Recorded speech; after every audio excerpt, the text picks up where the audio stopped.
As soon as you leave behind the blue of the ocean, the only blue that endures is that of the skies over the vast expanses of the Moroccan kingdom.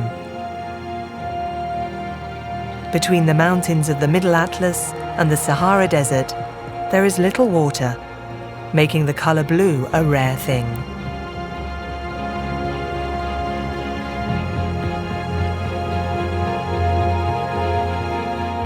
The infinite richness of this land is made up of wadis, rivers, flowing from the mountains before winding listlessly through the bottom of small valleys. Between Ouarzazate and Beni Mellal, water flows from the northern slopes of the Atlas, coloring the stone and sand of the desert blue.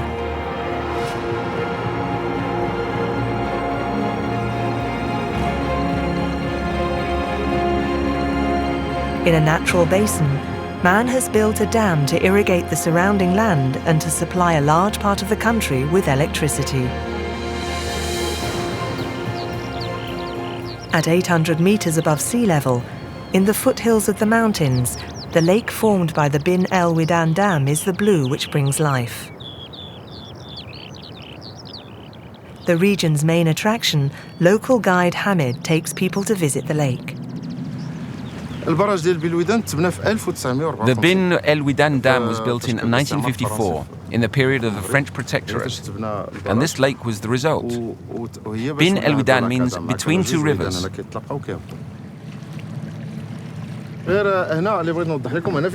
This is the mouth of the Ancestral River, which flows into the Bin El Ouidan Lake. Over the years, this wadi has carried along rocks, which has given rise to the gorges that you see here. From the river mouth, the river cuts through a narrow, deep gorge, which bears witness to the constant process of erosion by the water on the limestone and red clay.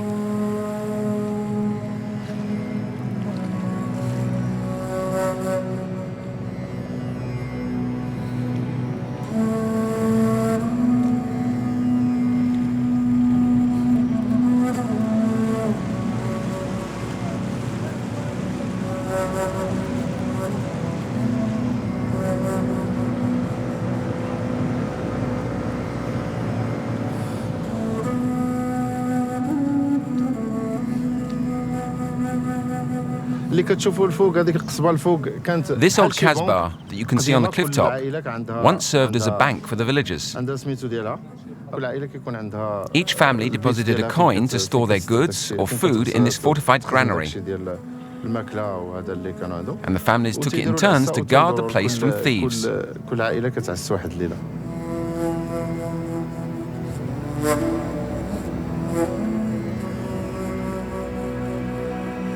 Since the creation of the lake, the authorities have introduced pike, zander, roach and perch.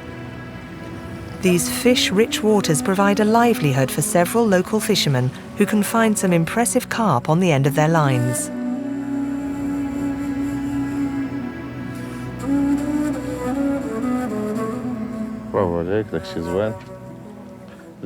Have you seen any carp in the area? I saw some jumping a while ago. Oh, that's a nice one. Very nice.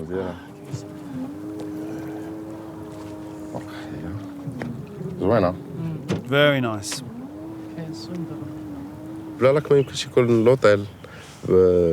Without the lake, there wouldn't be any hotels or work here. Everything I do is linked to the lake.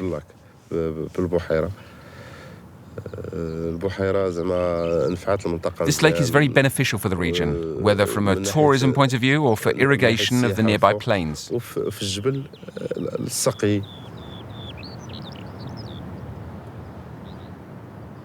Over time, the tranquility of the Bin El Ouidan Lake has attracted Moroccan tourists.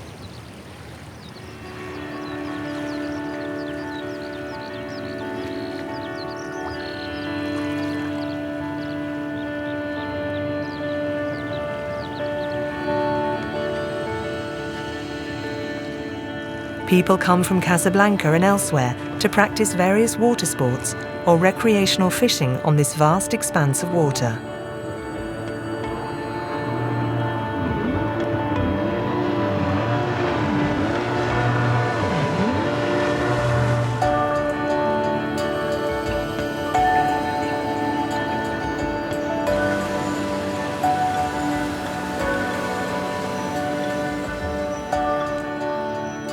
Covering an area of 40 square kilometres, Bin El Ouidan Lake has also allowed the exploitation of huge tracts of fertile land, and thus contributes to the economic development of the whole province.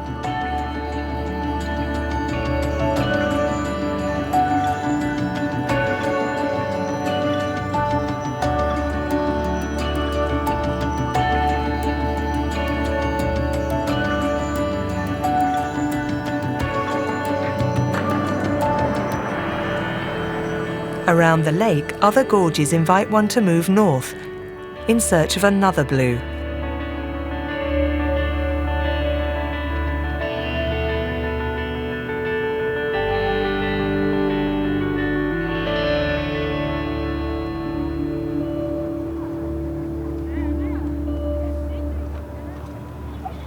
In the north of the kingdom, at the foot of the Rif mountain range, the town of Chefchaouen is known as the Blue Town.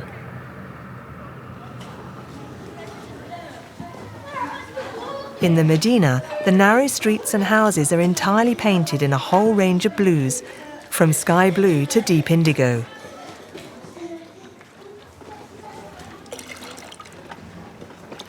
In Chefchaouen, the walls of the town are repainted several times a year as a way of announcing religious festivals.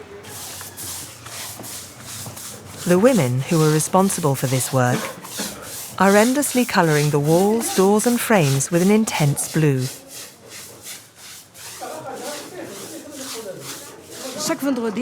Every Friday, the woman of Chefchaouen wakes up in the morning, and she does that whatever the weather, mainly in spring and in summer.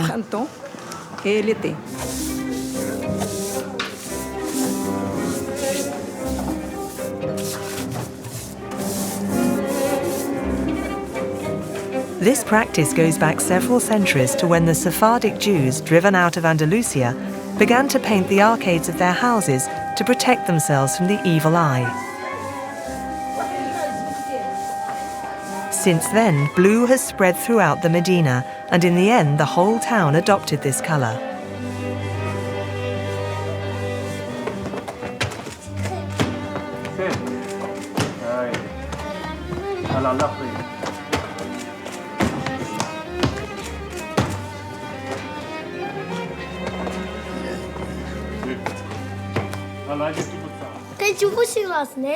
لا هاي عادية شوف شو كيف جت Look at that one.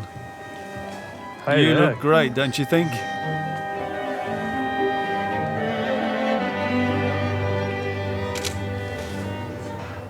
It's the Medina from morning till night. It's the alleyways of the Medina, it's games in the Medina, the people of the Medina. Only one thing counts, the Medina. Adnan, a French teacher at Chefchaouen High School, spends his free time photographing the vibrant blue world of the Medina, where he's always lived. Photography is his passion, and it has enriched his life.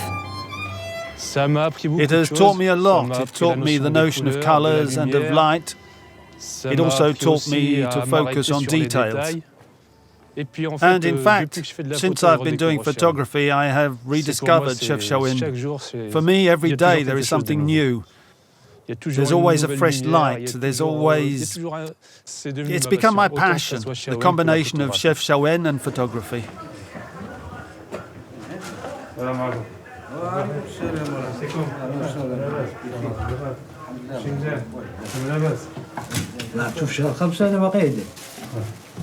We're here with Mr. Abdulwahed, who is a carpenter and who makes the town's doorways, which have become the symbol of the town.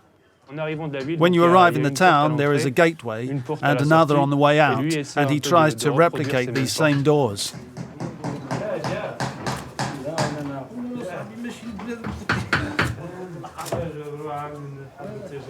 I feel at home in this workshop, with the smell of the wood, the sound of the hammer. It takes me back to my childhood, to my memories.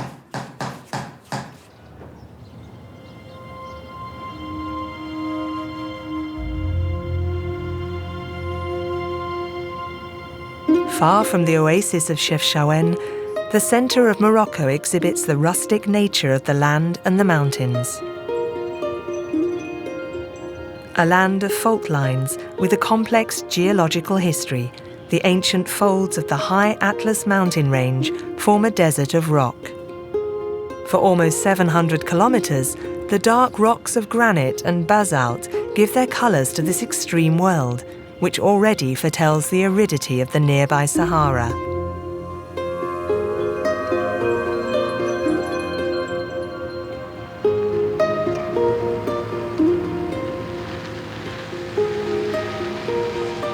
In the foothills of the Anti-Atlas, near the town of Taroudant, one man wanted to create a more magical desert.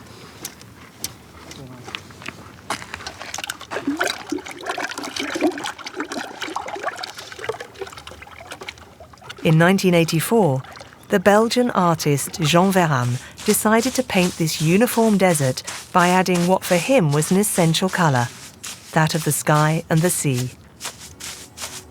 At 1,200 metres above sea level, on the fringes of the inhabited world, Jean Verham found a canvas on the scale of the landscape to create a monumental work.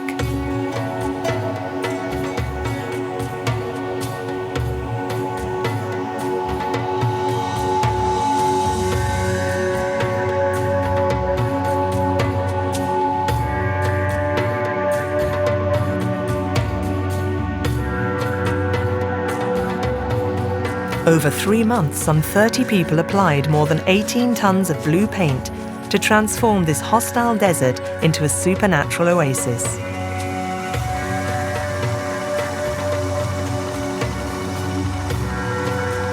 Since then, the inhabitants of Taroudant have regularly come to maintain this blue, which keeps the evil eye at bay.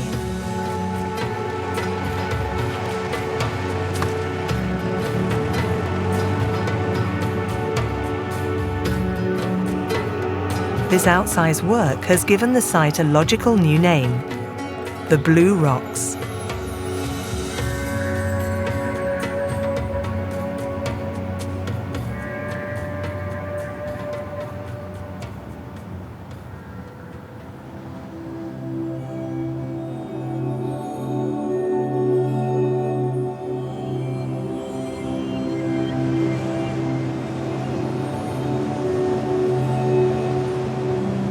Soon, the artificial blue painted by man on the rocks of Taroudant gives way to the natural blue of the sea along more than 3,600 kilometers of coastline.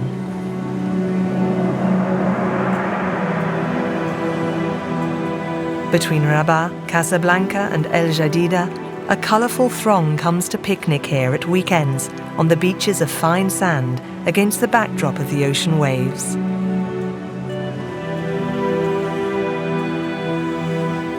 In the mouth of a river, a ship has run aground. The sand-covered wreck bears silent testimony to the violence the ocean can unleash.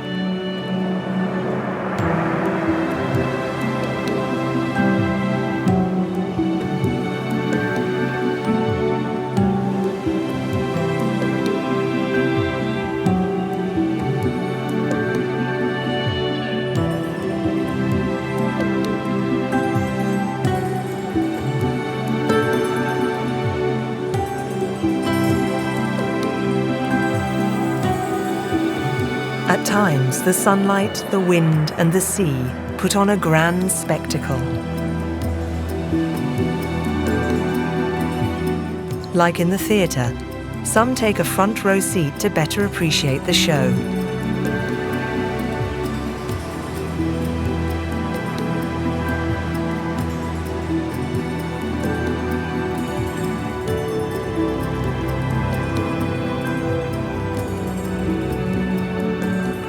From the blue of the sea, some find little treasures which have no great value, but which inspire them. Like Khalid El Grib, an artist who spends hours ferreting around the port of Azila in the north of Morocco.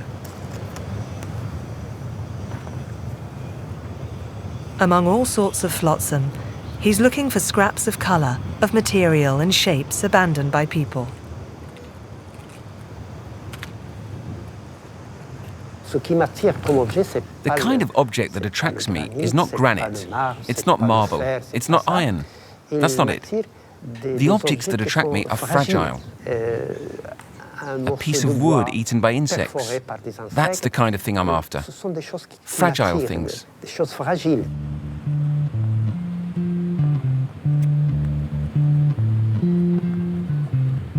From nothing, Khaled El Grib creates ephemeral objects which raise questions about time and its effect on both materials and people.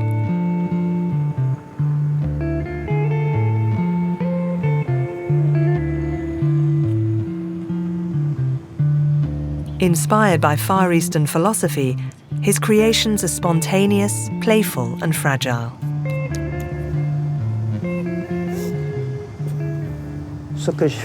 What I do is closer to a spiritual practice. Not religious, but spiritual. I'm interested in reflecting the inner vibrations. That's what I'm after. The end result doesn't interest me because I don't have any involvement with the public, nor with galleries or museums, nothing. It's not a matter of earning a living either. I just do what I have to do. The coastal citadel of Azila has the particularity of welcoming people of a certain sensibility, thinkers, writers, and illustrators from across Europe. It is the hometown of Khalil, a retired teacher who is considered a leading light among contemporary artists in Morocco.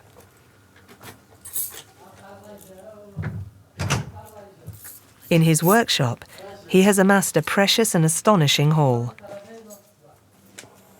Cloth, paper, wood. Khalil observes the deterioration and decomposition of objects and materials in this damp environment. For him, it's not art, just an essential activity.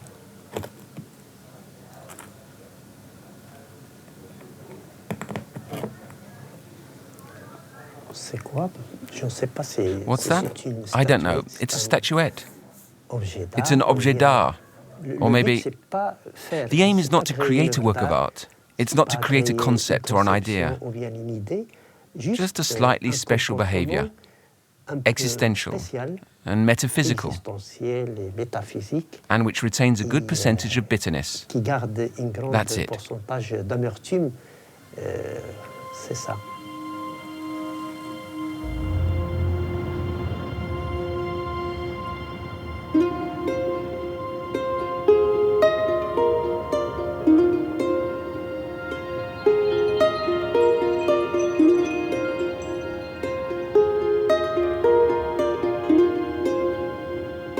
Heading east, vast expanses of wheat appear. This is the granary of Morocco, where its cereal is cultivated. Over more than 5 million hectares, the only blue to be seen is the standard colour of the wheat sacks.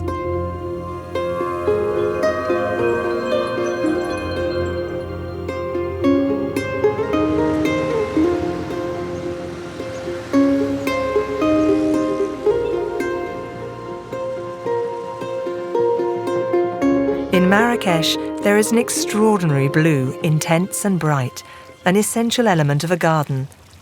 It is Majorelle blue, a luminous blue which covers the walls of a villa and all the exterior design features. It's a blue you find when you travel in the south of Morocco, the blue you find on the doors and windows. It's also the blue of the Tuaregs' turbans. The French painter Jacques Majorelle introduced this colour into his garden to contrast with the colours of the paints. It's a vibrant blue which is lit up by the lovely light of Marrakesh.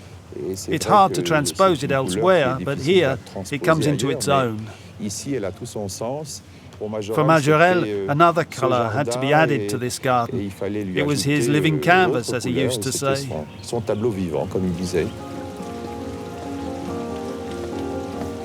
Quito Fierro, head of the Majorelle garden, runs a team of some 15 permanent gardeners who tend some 1,800 sorts of cactus, tropical flowers, banana palms, and giant ferns, plus 400 palm trees which comprise this bewitching place.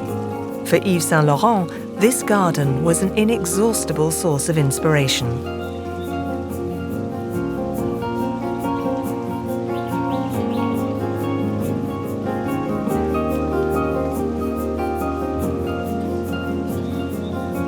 The 1930s Art Deco house and gardens of Jacques Majorelle are today among the most visited sites in Morocco. People come here to admire the intensity of this blue brought from the south of the country, and the botanical garden a haven cool in the Red City.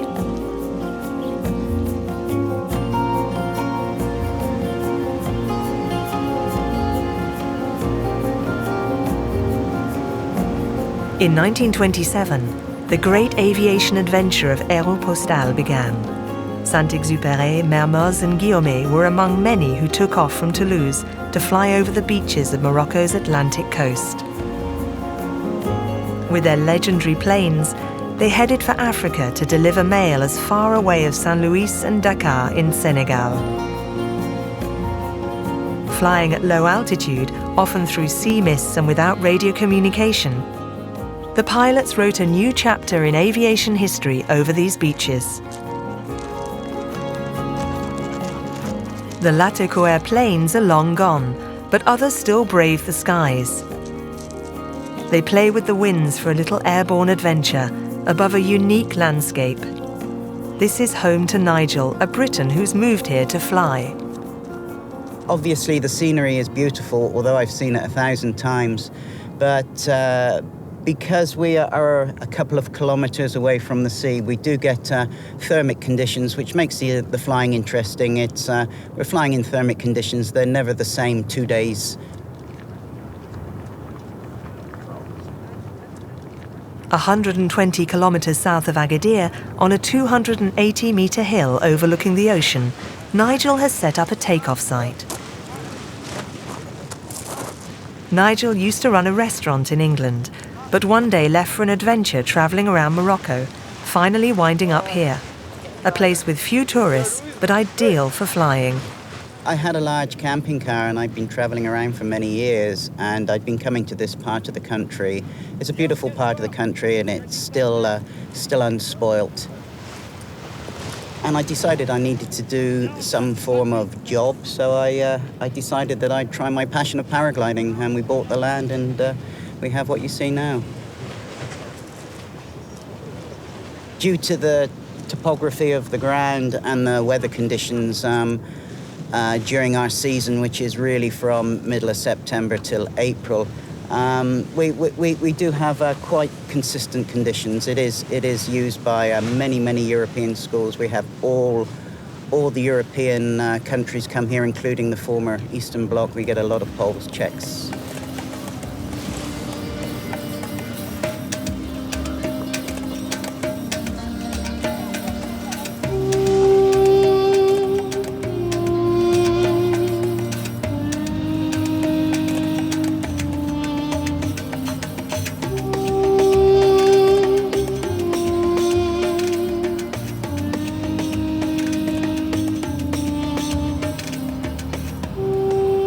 It's very traditional Berber up here, but it really isn't a problem for tourism. The people are friendly. It really is a beautiful part of the country and relatively unspoilt. Even in the summer months, the beaches are empty.